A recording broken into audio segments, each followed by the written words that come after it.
thank you so much for being part of the exhibition. Oh, thanks for including me, integrating me into the exhibition. It looks like an amazing lineup.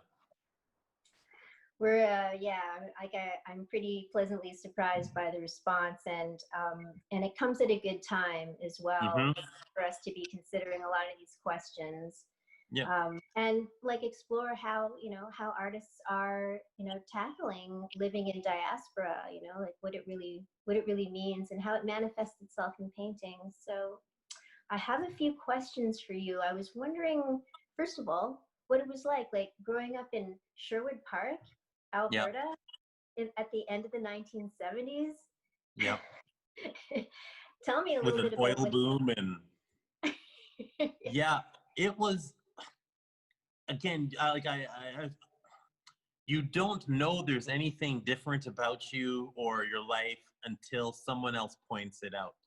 So for the most part, it was great because it was just like, first example, we lived in a suburb. I had you could get on your bike and just ride endlessly. I wasn't, and when you're young, you're not wrestling with race or community in the same way, or you're asking the questions. So for the early part of my life, it was such a creative space to be able to go and play freely. And I was so fortunate that my closest friend, we became best friends in play school. Mother was a social worker and already an outside of the box thinker. So when we are 6 years old or 7 years old, 6 years old, I remember us asking the question, because my skin is brown and Brad's skin is white, do we pee different colors? And her being, well, march into the bathroom, and Brad and I sitting across, we're just being like, oh, we're the same. Like, what's the, so I was so fortunate to be surrounded by very nurturing people and who didn't often point out the differences. And then what made it felt special, is that on the weekends, our home or the home of other Trinidadians became like these nightclubs, these social centers, and that, again, at that age, you don't recognize how important and how much of your the motherland, the fatherland that you get from those moments in your basement in Sherwood Park, when the music's bumping and people are eating the traditional foods and yelling and talking into the wee hours. And then when you finally get to go to Trinidad, you're like, oh, we're just recreating this here, So yeah. I can relate big time. Like I'm half Filipino, half Chinese, so then you get to, and I could see the differences too, like getting together with like the Chinese side of the family and the Filipino side of the family, and negotiating all those different terrains, at the same time, is like being in sort of like dominant Canadian, everyday society. You kind of, you become this kind of shapeshifter, and yes. And you also feel really safe in certain, in certain spaces in a way that help you like kind of explore, all those different aspects of yourself. Yeah, I dig that. And as a multidisciplinary artist, you spent quite a few years focused on music. And I was wondering if you could talk a bit about your full-time transition to visual art, and what your experience with music, what that brings to your current practice. Because I don't believe that there's an actual compartmentalization of those. I think they must be inextricably linked. I think much like the conversation was about like diaspora, being a child of the diaspora, you fracture your personalities, and you then spent a whole time trying to bring them back together to find out, okay, who am I? So with music, I thought I was just a musician, and I would draw on the side, or I did visual, because in my mind, right, when they teach you visual arts in school, it's, you read about Manet and all these people who went to this academy and they studied for X amount of years, and they did this type of art. You're not exposed to the Frank Walters or any of the artists from the islands, or any, like, you're not, so you think that if I'm not that, then I'm not that. So with music, again, music always promoted like a self-taught, like do-it-yourself kind of vibe. And when I had a traumatic experience with music, with record labels, where all of a sudden momentum died, I recorded this album, and there was another artist who was working with the same producer, and this artist has now gone on to be one of the world's most famous pop musicians. And our albums came out at the same time, and they immediately started comparing me to him. Well, he was much younger than me, and I was singing about different subject matter. I wasn't so much, I'd already done my raving and my party days, so I was more focused on the dynamics of relationships and family and these things. And so either way, all of a sudden my record label disappeared, my touring disappeared, and I had to reform my life, being like, oh, I thought that everything was on track to go this way. And when this moment didn't happen, at the time I took it so personally, and it made me become a recluse. And I stayed in my house, and I just started painting and drawing, because that was the only thing that therapeutically was helping with the depression. Until a friend came over and saw what I was doing, and was like, you need to show these to someone. Like, you need to. Yeah. And in that space of time, from that moment to where I am now, I always say that music is a talent I have, but visual arts is my calling. And now I see how they all come together. It's all composition. It's all frequencies. Colors make the eyes vibrate. Sounds make the ears vibrate. It's all the same thing. I do believe that music is, we have such a history with music that you can hear from the time we sing as children, you understand a melody. I think if we taught visual language the same way we taught music in school, with like really learning color and these things, that they would connect in the same way. Music's very immediate. Art can be subjective. You can make something, for example, these early drawings, it took people who looked at a lot of drawings to be like, oh, these are weird. I like them. These don't look like Rembrandt. These look like something else. What is this something else? And the transition, just that encouragement, and to see the things I wanted to achieve in music, to see it happening quicker and more authentically with visual art for me, was then the sign that, oh, okay, I'm going to focus fully on this, because I couldn't split and do both, because the professionals I knew were doing music like 18 hours a day, and the painters I knew were painting 18 hours a day. So I chose the visual arts, and here I am. And you apprenticed with Indigenous artist Lawrence Paul Yuxwalupton. Yeah. Thanks. No problem. Yeah. What an interesting man. Like, how did that experience contribute to your sense of purpose as an artist? If this man quick story, I saw his paintings in Bushland Mowat Gallery at the time in Vancouver, and I walked into the gallery, and now looking back, right, we understand how institutional racism takes place and racism within the art world. Looking back, so I walked into this gallery, a fancy gallery. I'm not a fan of, at the time I was super poor, and I'm looking at this painting, Portrait of a Residential Schoolboy, and I'm just staring at it. I'm staring at it.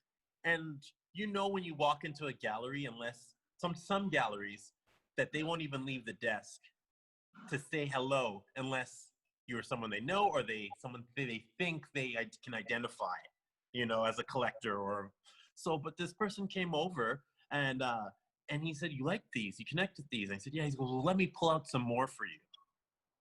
And he had no idea, and he probably will never have any idea what that gesture did, because I was like, oh, there's more paintings. And so I saw these works, and I was just lit on fire, and I'm like, I really want to start painting. I started having dreams of Residential Schoolboy.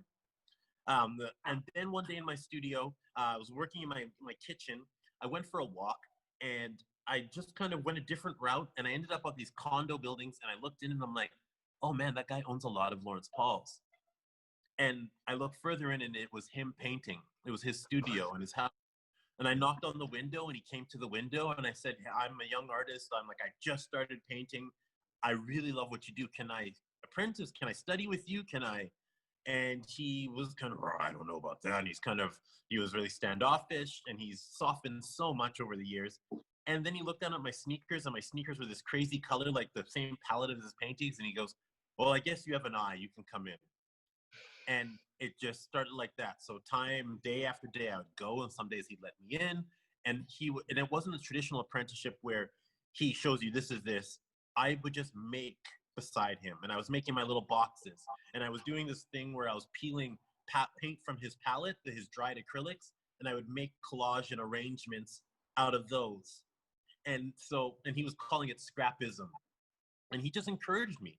And I thought, well, if this person who's so well respected is allowing me to share his space, maybe there is something. And being a lover of history and always reading about, how this artist apprenticed under this artist and this. Mm-hmm. So I was like, oh, I'm now walking that path.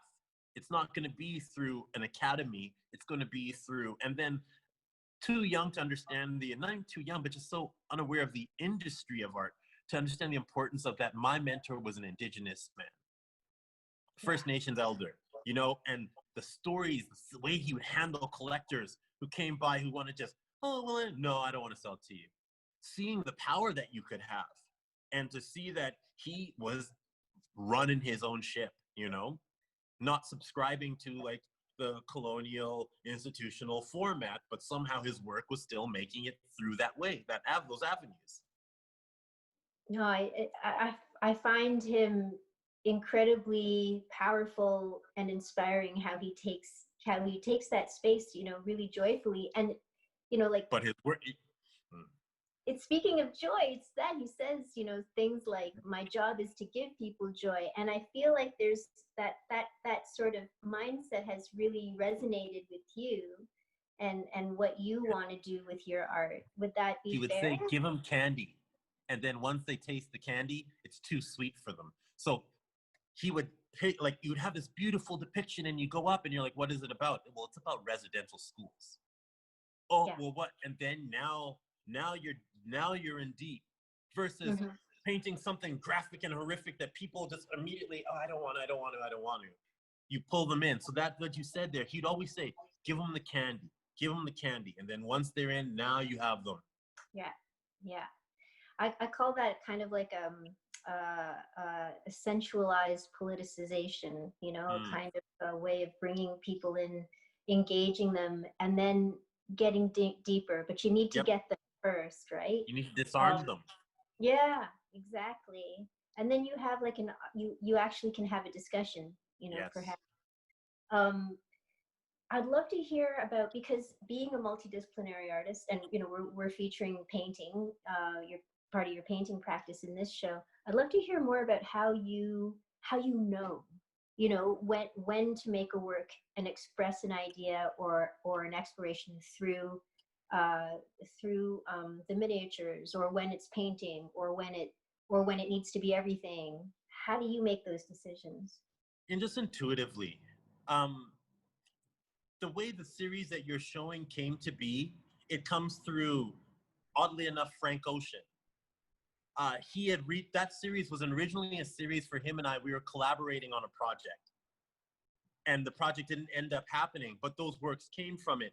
And we were going to do silks and silk shirts, and I kept thinking about Carnivale and celebration and the joy of Carnivale and the freedom of what it must have felt like the first Carnival after emancipation, after the Brits have left Trinidad, and Trinidad said, oh, what that carnival would feel like. And his music, and it was odd because I was doing a drawing and I wrote a Frank Ocean lyric in a small drawing, and they'd seen that drawing, but they'd never saw the written element that was connected to him. And so that's when they contacted me. And it was it's just intuition. Like, these works I always knew the red faces for me were connected to my ancestry, but then I was like, I've never done Carnival paintings. I want them to be naive in the sense of like, they're not based in contemporary Carnival. I want to imagine this past and where my ancestors are happy and thriving. And so it's just, it's like, you get the flash. Like, I will see an image on TV or life, and it'll just shrink down, and it's almost like a Kodak, like a Polaroid. And that's when I know, whenever I get the Polaroid, that's a diorama. The other idea is because through painting, I can show movement better, and I can show dancing, and I can show my lines reflect that easy. So if I was to really break it down, I think the minute I think of music and that kind of movement, my hand, see, I'm just doing, like, my hand starts to go, and that's how I come to that. So yeah, I'd love it if we could focus just for a moment on the birth of those series, these Carnival paintings, which takes you back to a really pivotal, crucial moment in your childhood. Yes. There's a few connecting points. So it was Juve. Again, growing up in Canada, where we are conservative with our bodies, with our movement, our voices, like, speak quietly on the train. You know, these sort of things, right? So getting to Trinidad and seeing how everything was, and then always remembering my grandma being really kind of early, like she wasn't with a walker, but she was slow moving. And then for the morning of Juve, when the clay is applied to everybody's face, all of a sudden she's dancing in this energy. It was like, it was something happens with the grid energetically. It's beyond logic, you know, it's unexplainable.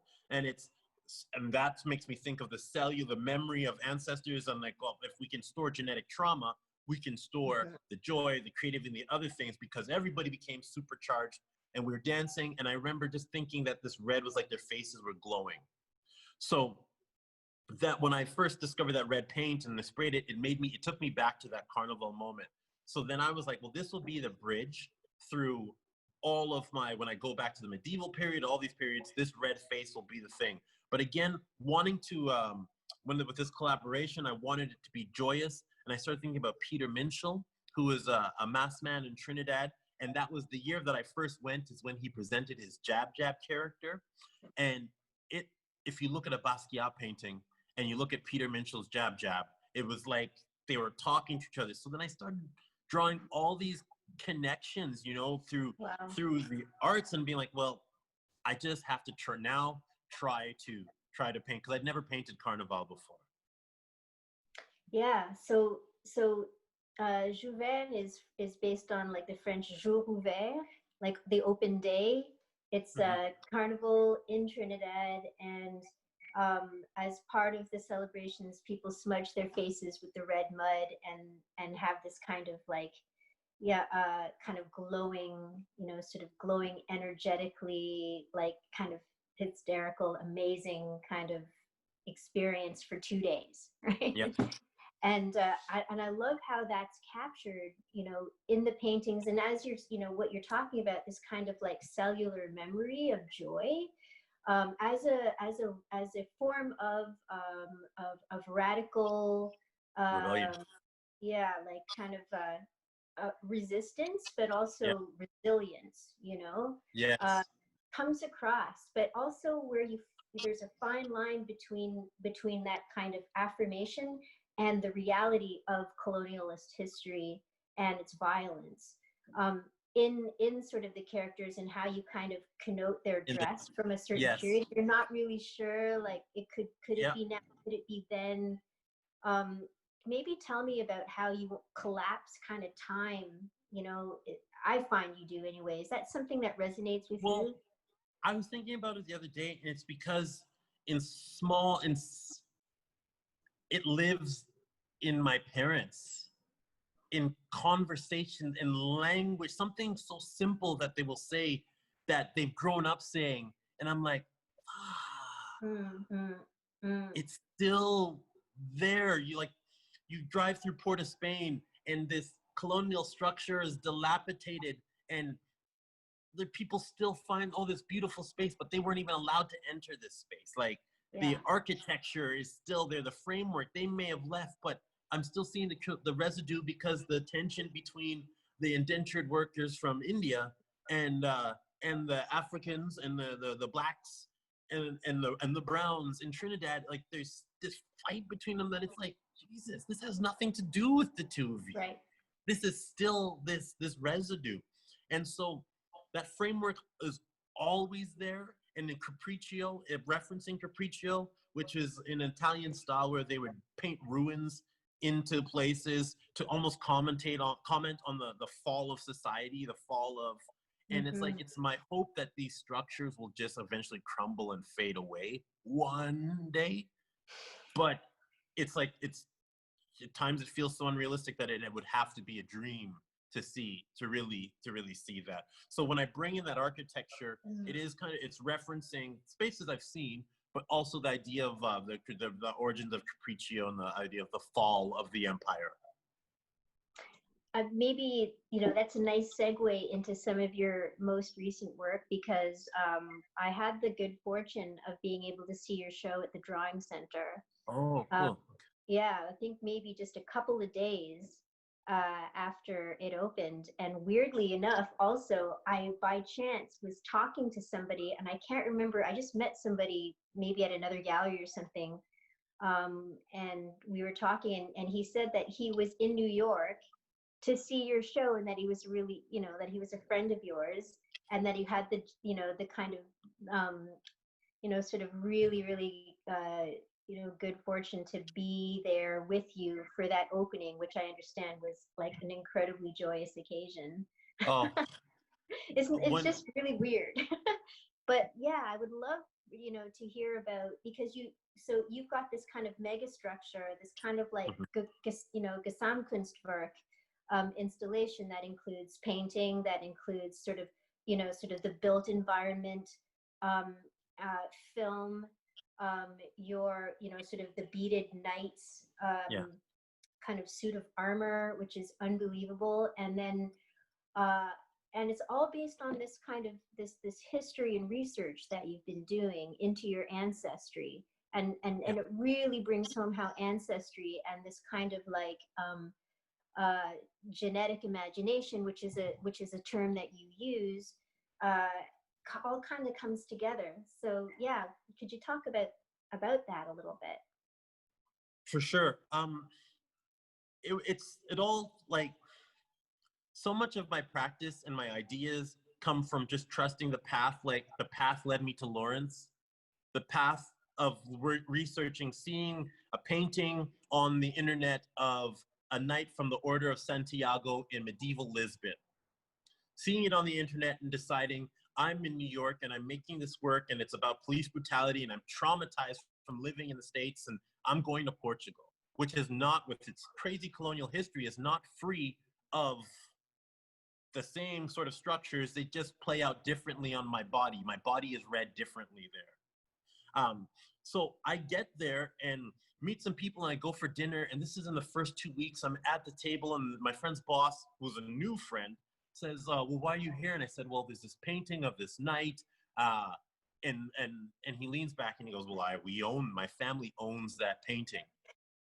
Oh, and intuition. So it's in, like, I wish sometimes that there was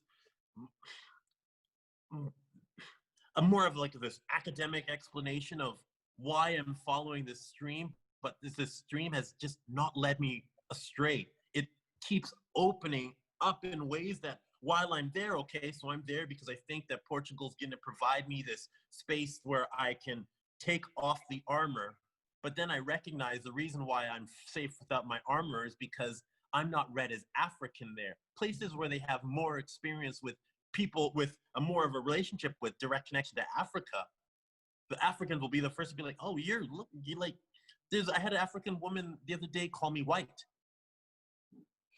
And right, and she wasn't being offensive. she wasn't being offensive. She was dark Senegalese woman who tells me, yeah, well, you're white. And she goes, you have white in your family.